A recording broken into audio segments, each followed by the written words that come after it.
5장 지금 여기에 깨어 있다는 것. 현존이란 무엇인가?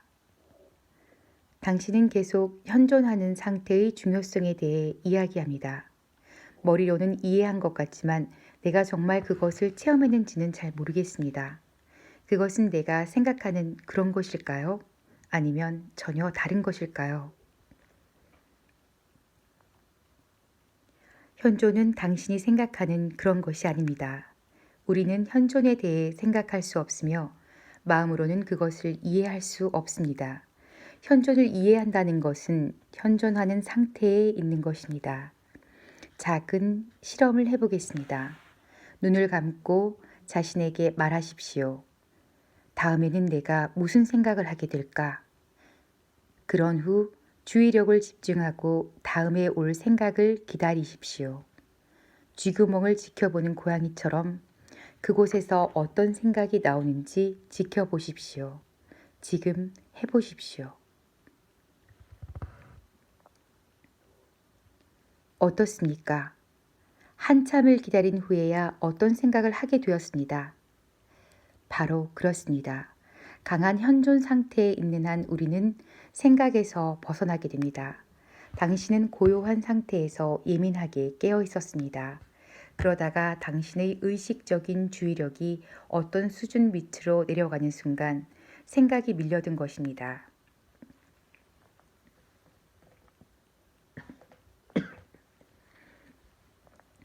잡념이 돌아오고 고요함이 사라진 것입니다. 당신은 다시 시간 속으로 돌아왔습니다.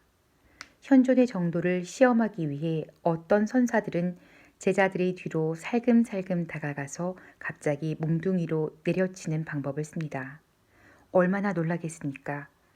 만일 그 제자가 예수의 비유에서처럼 깨어있는 상태에서 준비를 하고 램프불을 켜고 있었다면 스승이 뒤에서 다가오는 것을 눈치채고 몽둥이를 맞거나 옆으로 피했을 것입니다.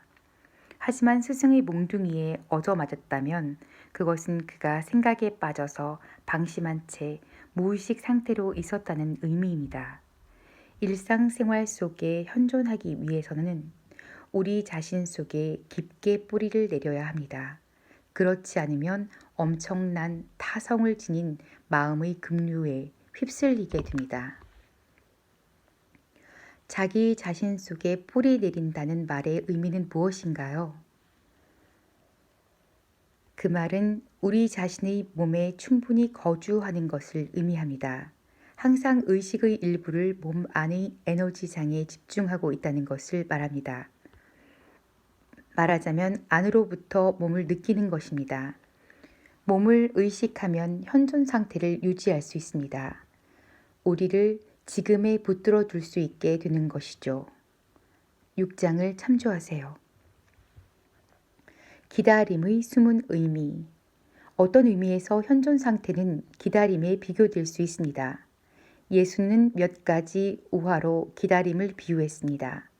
그것은 현존 상태를 부정하고 늘 지루해하고 초조해하는 기다림이 아닙니다. 미래의 어느 지점을 바라보면서 우리가 원하는 것을 얻지 못하게 방해하는 장애물로서 현재를 인식하는 기다림이 아닙니다.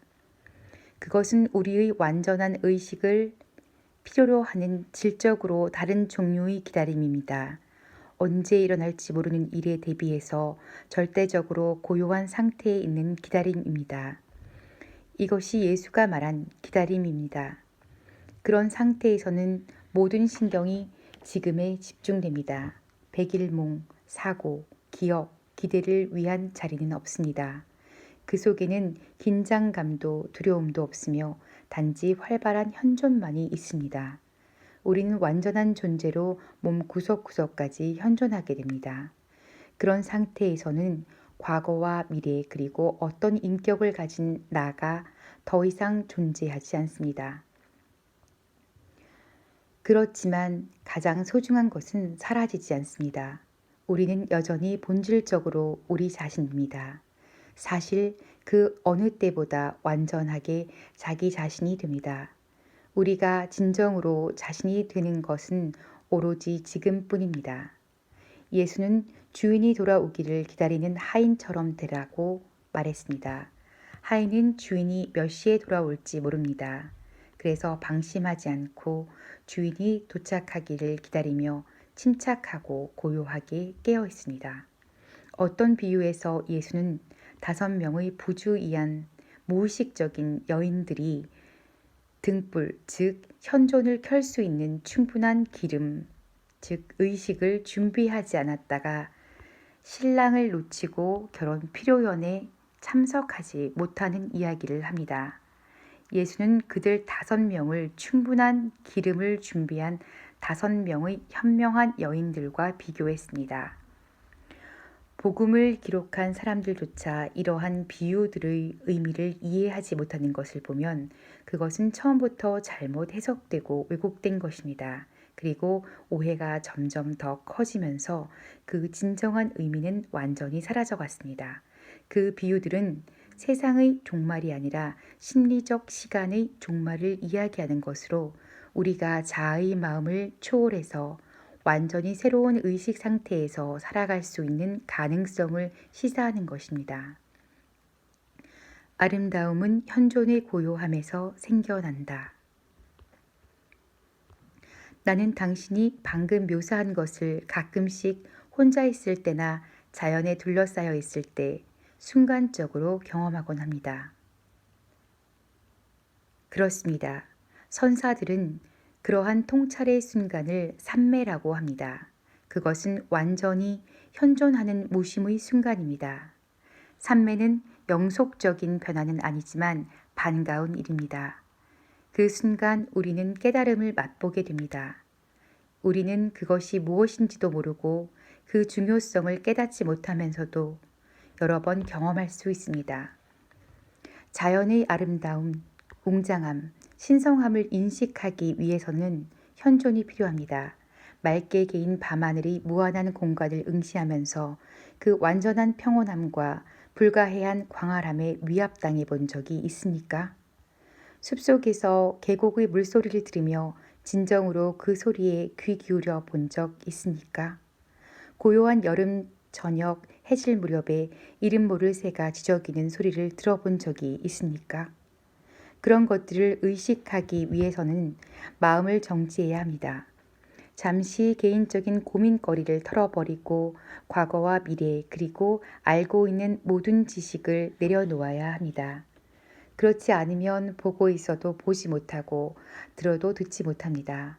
바로 완전한 현존이 요구되는 겁니다.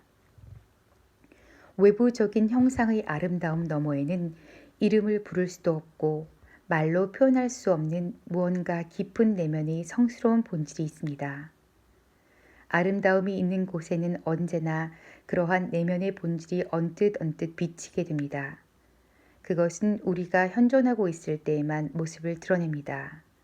그 불가해한 본질과 당신의 현존은 하나이며 같은 것이 아닐까요? 당신이 없어도 그것이 거기에 있을까요? 그 속으로 깊이 들어가 보십시오. 거기서 당신 자신을 찾아보십시오.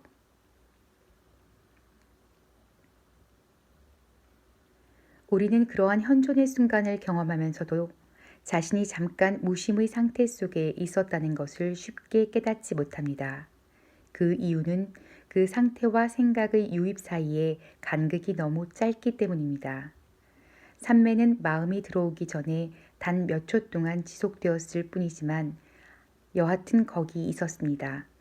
그렇지 않았다면 우리는 그 아름다움을 경험하지 못했을 것입니다. 마음은 아름다움을 인지할 수도 창조할 수도 없습니다. 잠시에 불과했지만 당신이 완전히 현존하고 있는 동안 그 아름다움과 신성함은 거기 있었습니다. 그 틈새가 너무 짧고 당신이 충분히 각성하고 경계하지 못하기 때문에 아름다움을 인식하는 무심과 그것을 생각하고 분별하고 해석하는 마음과의 기본적인 차이점을 알지 못했을 뿐입니다. 그 시간의 틈새가 너무 짧아서 하나의 과정으로만 느껴졌을 것입니다. 그러나 다음 순간 생각이 들어와서 당신에게는 기억으로밖에 남지 않은 것입니다. 지각과 생각 사이의 틈새가 넓어질수록 깨어있는 상태를 더욱 깊이 지속시킬 수 있는 사람이 될 수 있습니다. 마음속에 갇혀있는 많은 사람들에게 자연의 아름다움은 실제로 존재하지 않습니다. 그들은 꽃이 정말 예쁘다고 말하지만 그것은 단지 자동적인 정의에 불과합니다. 왜냐하면 그런 사람들은 고요하지 않고 현존하지도 않으므로 꽃을 보고도 그 본질과 신성함을 진정으로 느끼지 못하기 때문입니다. 마찬가지로 그들은 자신을 모르고 있으며 그들 자신의 본질과 신성함을 느끼지 못합니다. 우리는 마음이 지배하는 문화 속에서 살고 있습니다. 현대의 미술, 건축, 음악, 문학 등에서 아름다움과 내면의 본질을 찾아보기 어려운 것은 그 때문입니다. 그러한 것들을 창조하는 사람들이 마음으로부터 잠시도 벗어나지 못하기 때문입니다. 그들은 진정한 창조성과 아름다움이 생겨나는 내면의 장소와 만나지 못합니다. 그들의 마음이 제멋대로 괴물을 창조해내는 것입니다. 그것은 화랑에서만 볼 수 있는 것이 아닙니다. 산업화의 과정에서 폐허가 되어버린 도시의 풍경을 돌아보십시오. 일찍이 어떤 문명도 이렇게 흉악한 몰골을 드러낸 적은 없습니다. 순수 의식의 실천. 깨어있다는 것은 현존하는 것과 같습니까? 우리가 존재를 의식할 때는 사실 존재가 스스로를 의식하는 것입니다. 존재가 자신을 의식하게 되면 그것이 현존입니다. 존재의 의식 그리고 삶은 동의어이기 때문에 현존이란 자신을 의식하는 의식이라고 말할 수 있습니다. 혹은 생명이 자의식을 획득하는 것이라고 말할 수도 있을 것입니다. 그러나 단어에 집착하지 마십시오. 이해하려고 노력하지 마십시오. 현존하기 전에는 아무것도 이해할 필요가 없습니다. 방금 당신이 한 이야기는 현존, 즉 궁극적인 초월적 실제는 아직 완전하지 않으며 지금도 발전 과정을 겪고 있다는 의미를 함축하고 있는 듯합니다. 신은 개인적 성숙을 위한 시간을 필요로 할까요? 그렇습니다. 물질화된 세상의 제한된 시각으로 보자면 그렇다고 말할 수 있습니다. 성경에서 하느님은 선언합니다. 나는 알파요 오메가이다. 나는 살아있는 유일자이다. 시간을 초월한 신이 거주하는 왕국이자 우리의 집이기도 한 그곳에서는 시작과 끝, 알파와 오메가가 하나입니다. 만물의 본질은 일찍이 인간의 마음으로는 결코 상상할 수도 이해할 수도 없는 온전하고 완벽한 상태로 물질화되지 않은 채 존재해 왔으며 영원히 존재할 것입니다. 그러나 서로가 분리되어 있다고 느끼는 우리에게 시간을 초월한 완전함이란 불가해한 개념입니다. 영원한 근원으로부터 발산되는 의식이 하나의 발전 과정에 속하는 것처럼 보이는 것도 모두 우리의 이해가 부족하기 때문입니다. 그럼에도 불구하고 잠시 이 세상 안에서 일어나는 의식의 진화에 대해 이야기하고자 합니다.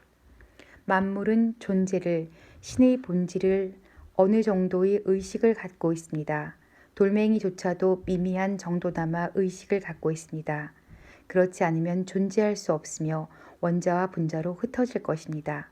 모든 것은 살아있습니다. 태양, 지구, 행성, 동물, 인간 등 만물은 다양한 의식의 표현이요. 모습을 갖고 물질화된 의식의 표현입니다. 세상은 의식이 사고 형태와 물질적 형태를 취하면서 생겨납니다. 이 지구상의 수많은 생명체를 보십시오. 바닷속에서, 땅 위에서, 대기 중에서 생명체가 오랜 세월 동안 되풀이해서 만들어지고 있습니다. 도대체 그 목적이 뭘까요? 누군가가 혹은 무언가가 형태를 갖고 게임을 하는 것 아닐까요? 고대 인도의 선지자들은 스스로에게 그런 질문들을 했습니다. 그들은 세상살이란 신이 벌이는 신성한 게임 같은 것, 릴라라고 보았습니다. 그 게임에서 개별적인 생명체들은 그다지 중요하지 않은 게 분명합니다. 바닷속에서는 대부분의 생명체가 태어난 지 몇 분도 되지 않아서 죽고 맙니다. 인간의 형태 역시 꽤 빠른 속도로 먼지로 변하며 언제 존재했느냐는 듯 사라집니다. 이것이 비극적이거나 잔인한 것일까요? 우리가 스스로 분리된 개체라고 느끼는 한 그것은 진실입니다.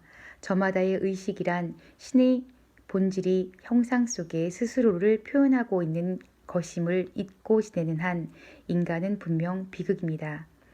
그럼에도 당신이 당신 자신 안에 있는 순수 의식으로서의 신의 본질을 깨닫기 전에는 진정으로 그것을 알 수 없습니다.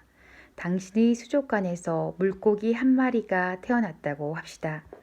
당신은 그 물고기를 존이라고 부르고 출생 증명서를 작성하고 족보를 만듭니다. 그리고 나서 2분쯤 후에 그 물고기가 다른 물고기에게 잡아먹힌다면 그것은 비극입니다. 그것이 비극인 이유는 당신이 물고기에게 분리된 자아가 있다고 생각했기 때문입니다. 당신은 역동적인 과정에 있는 하나의 단편, 하나의 분자가 추는 춤을 보고 거기에서 분리된 개체를 만들어낸 것입니다. 의식은 형상들 안에서 자기 자신을 완전하게 잃어버릴 만큼의 복잡성에 이를 때까지 여러 가지 형태로 변장합니다. 오늘날의 인간들에게 의식은 그렇게 변장된 형태의 것과 동일시되었습니다. 자신을 오로지 모습으로만 알고 있으므로 육체적이고 심리적인 모습이 소멸될까봐 두려워하면서 살고 있습니다. 이것이 에고의 마음이며 그로 인해 심각한 부작용이 일어납니다. 마치 진화 과정에서 무언가가 심각하게 잘못된 것이 아닌가 싶을 정도입니다. 그러나 이것 역시 신이 하는 게임의 일부입니다. 결국 이렇듯 명백한 부작용에 의해 만들어지는 고통의 중압감으로 말미암아 의식은 모습과의 동일시에서 벗어나게 될 것이고 자신이 형상일 뿐이라는 꿈에서 깨어나게 될 것입니다. 결국은 자의식을 다시 찾게 되지만 그 자의식은 그것을 잃어버릴 때보다 훨씬 차원이 깊어질 것입니다. 예수는 이러한 과정을 돌아온 탕자라는 비유를 들어 설명합니다. 아버지의 집을 떠났던 아들이 재산을 다 탕진하고 빈털터리가 되어 집에 돌아옵니다. 그가 돌아왔을 때 아버지는 아들을 전보다 더 사랑합니다. 아들의 상태는 예전과 같으면서도 같지 않습니다. 한결 깊어진 것입니다. 이 비유는 완벽한 무지의 상태에서 시작되어 세속적인 불완전함과 악을 거쳐 완전한 깨어있음으로 가는 여정을 그리고 있습니다. 당신은 이제 마음을 지켜보는 자가 되어 현존하라는 말의 더 깊고 넓은 의미를 알아차렸을지도 모릅니다. 마음을 지켜볼 때마다 당신의 의식은 마음이 지어내는 형상으로부터 후퇴합니다. 그때 당신은 감시자나 목격자가 되는 것입니다. 지켜보는 자로서의 의식이 점점 강해지면서 형상 뒤에 있는 순수 의식이 되어가고 마음의 구조는 허물어집니다. 마음을 지켜보는 자가 되는 것에 대한 이야기는 사실 우주적인 의미를 담고 있습니다. 의식은 당신을 통해 눈에 보이는 모습을 자신과 동일시하던 환상에서 깨어나 형상으로부터 후퇴합니다. 이 과정은 언젠가 먼 미래에 연대기적인 시간이 정지할 것임을 예시하는 것이며 이미 그 사건의 일부를 보여주고 있는 것입니다. 그 사건은 바로 세상의 종말입니다. 의식이 육체와 마음이 지어내는 형상에서 벗어나 자유롭게 되면 순수 의식이나 깨어있는 의식 혹은 현존이 됩니다. 이런 일은 이미 몇몇 사람들에게서 일어났으며 머지않아 훨씬 많은 사람들에게도 일어날 것으로 보입니다. 대부분의 사람들은 여전히 마음을 자신과 동일시하고 마음에 의해 움직이는 에고에 사로잡혀 있습니다. 그런 사람들은 마음으로부터 벗어나 자유롭게 되지 않으면 조만간 그것에 의해 멸망하게 될 것입니다. 혼란, 갈등, 폭력, 질병, 절망, 광기가 점점 더 심해질 것입니다. 에고의 마음은 침몰하는 배와도 같아서 거기에서 내리지 않으면 배와 함께 가라앉게 됩니다. 집단적인 에고는 이 지구상에 일찍이 없었던 가장 위험하고 파괴적인 실체입니다. 인간의 의식이 변하지 않는다면 이 지구상에 어떤 일이 일어나리라 생각하십니까?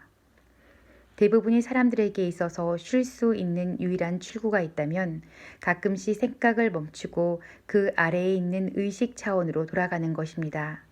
모든 사람들이 잠을 자면서 매일 그렇게 하고 있습니다. 어떤 사람들은 섹스, 알코올, 마약을 통해 과다한 마음의 활동을 진정시키기도 합니다. 대량으로 소비되고 있는 알코올, 안정제, 항우울제, 그리고 불법적인 약물이 없다면 어떻게 될까요? 마음의 광기는 지금보다 훨씬 더 두드러질 것입니다. 그런 약들을 빼앗아 버린다면 인류의 상당 부분이 자신과 다른 사람들에게 위험한 존재가 될 것입니다. 그러나 약물이란 사람을 단지 무기력 속에서 허우적거리게 할 뿐입니다. 그런 약들이 널리 확산되어 사용된다면 낡은 마음의 구조가 붕괴되는 일을, 그래서 더 높은 차원의 의식이 출현하는 것을 지연시킬 뿐입니다. 그런 약을 사용하는 사람들은 자기 마음에 의해 가해지는 나날의 고통으로부터 약간의 위안을 얻을 수는 있겠지만 생각을 넘어서서 생생하게 깨어 있음으로써 진정 자유로워지는 길을 스스로 가로막고 있는 셈입니다. 먼 옛날 우리의 조상이나 동식물들처럼 마음 아래쪽에 있는 생각 이전의 의식 차원으로 떨어지는 것은 우리가 선택할 사항이 아닙니다. 되돌아가는 길은 없습니다. 인류가 살아남기 위해서는 다음 단계로 넘어가야만 합니다. 의식의 진화는 헤아릴 수 없이 많은 형태로 우주 전체에서 일어나고 있습니다. 그러니 우리 인간이 진화하지 않는다고 해도 우주적인 규모에서 보면 전혀 문제될 것이 없습니다. 의식 안에서는 전혀 잃을 것이 없으며 스스로를 다른 형태를 통해 표현하면 그뿐입니다. 그러나 내가 여기에서 이런 이야기를 하고 있고 여러분이 이 책을 읽고 있다는 바로 이 사실이 지구상에 새로운 의식의 발판이 마련되고 있다는 분명한 증거입니다. 이것은 개인적인 일이 아닙니다. 나는 여러분을 가르치고 있는 것이 아닙니다. 여러분 자신의 의식이며 여러분 자신에게 귀를 기울이고 있는 것입니다. 동양에는 스승과 제자가 함께 배움을 창조한다는 속담이 있습니다. 어떤 경우이든 말 자체는 중요하지 않습니다. 말은 진리가 아니며 진리를 가리킬 뿐입니다. 내가 현존하면서 이야기하면 여러분은 현존 상태에서 나와 만나게 됩니다. 내가 사용하는 단어는 모든 언어가 그렇듯 예전부터 사용되어 왔고 저마다 쓰임새가 있지만 단어로서 전달하는 의미와는 별도로 현존의 고주파 에너지를 전달합니다. 침묵은 현존을 전달하는 훨씬 더 강력한 도구입니다.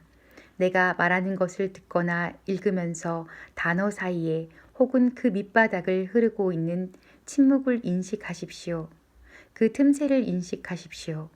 침묵에 귀 기울이면 언제 어디서든 직접적으로 쉽게 현존할 수 있게 됩니다. 잡음이 있다고 해도 소리와 소리 사이 혹은 그 밑바닥에는 언제나 침묵이 있습니다. 침묵에 귀 기울이자마자 여러분 안에는 즉각 고요함이 창조됩니다. 여러분의 내면이 고요해야만 외부의 침묵을 인식할 수 있습니다. 이러한 고요함이란 현존이 아니고 무엇이겠습니까? 생각의 형태에서 자유로운 의식이 아니고 무엇이겠습니까? 우리가 지금껏 이야기해온 생생한 깨달음 또한 그것과 다르지 않을 것입니다. 당신은 신성한 현존에 대한 실제, 그리스도, 어떤 단어에 얽매이지 마십시오. 자신에게 더 적합하다고 생각된다면 현존 대신 그리스도로 대체할 수도 있습니다. 그리스도는 당신 안에 깃든 신성이요 참 자아입니다. 그리스도와 현존의 차이라면 그리스도는 당신이 의식하든 안 하든 관계없이 내 안에 내재하는 신성을 일컫는 반면 현존은 깨어있는 당신의 신성이나 신의 본질을 의미한다는 것입니다.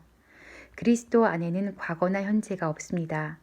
그것을 안다면 그리스도에 대한 많은 오해와 잘못된 믿음이 해소될 것입니다.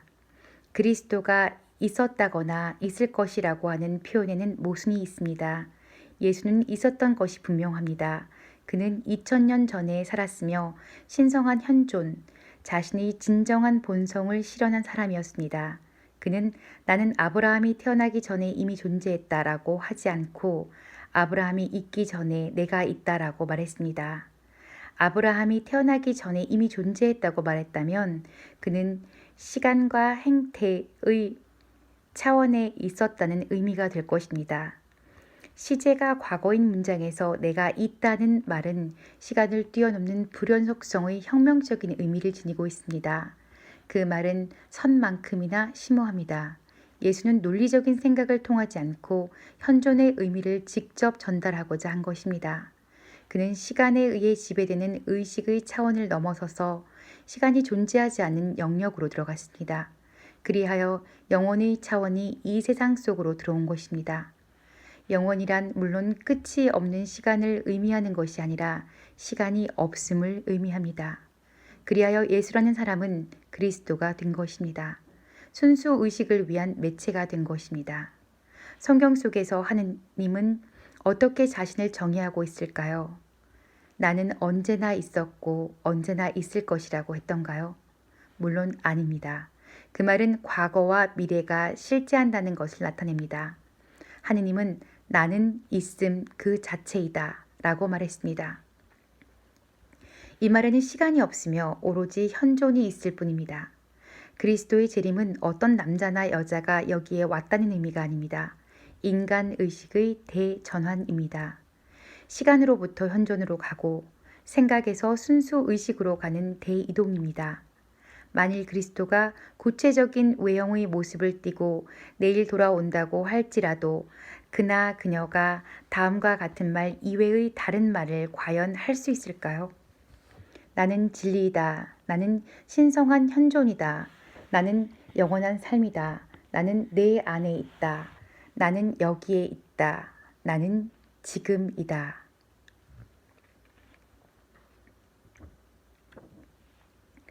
그리스도를 인격화하지 마십시오. 그리스도에게 어떤 형태를 띤 정체성을 부여하지 마십시오. 영원한 스승들, 신성한 어머니들, 깨달은 마스터들은 매우 보기 드물지만 실제하며 보통 사람들과 전혀 다르지 않습니다.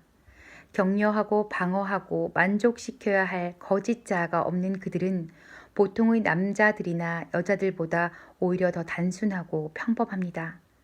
에고가 강한 사람은 그들을 보잘것없이 여기거나 그들을 보고도 전혀 알아보지 못합니다. 만일 당신이 깨달은 스승에게 이끌린다면 그것은 당신이 이미 다른 사람의 현존을 인지할 수 있을 만큼 충분히 현존하고 있기 때문일 것입니다. 예수나 붓다를 알아보지 못한 사람들은 많았습니다. 그릇된 스승에게 이끌린 사람들은 많았고 지금도 있습니다. 에고는 더 큰 에고에게 이끌리는 법입니다. 어둠은 빛을 알아보지 못합니다. 오로지 빛만이 빛을 알아볼 수 있습니다. 그러므로 빛이 우리 바깥에 있다거나 어떤 특별한 형식을 통해서만 들어올 수 있다고 생각하지 마십시오. 만일 당신이 믿는 주님만이 신의 화신이라면 당신은 누구입니까? 배타적인 것들은 그것이 무엇이든 모두 눈에 보이는 형상에 동화되어 있는 것이며 형상의 정체성을 부여하는 것은 아무리 그럴듯하게 위장을 해도 결국은 에고를 의미합니다. 이름과 모습을 초월하여 스승의 현존을 나 자신은 진정 누구인가를 비추는 거울로 이용하십시오. 스스로 더 강하게 현존할 수 있게 하십시오. 현존 안에는 내 것, 네 것이 없다는 것을 당신도 곧 알게 될 것입니다. 현존은 하나의 상태입니다. 함께 모여서 수행하는 것 역시 현존의 빛을 강화하는 데 도움을 줍니다.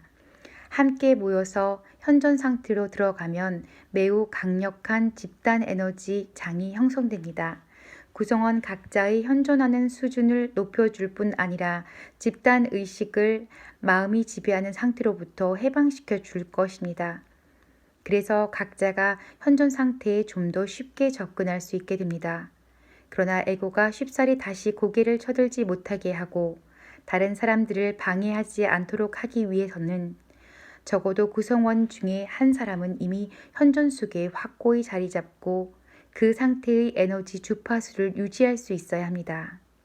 단체 수행은 매우 효과가 좋지만 충분하지는 않으며 거기에만 의존해서도 안 됩니다. 현존의 의미를 배우고 연습하는 과정에 있을 때를 제외하고는 스승이나 지도자들에게만 의존해서도 안 될 것입니다.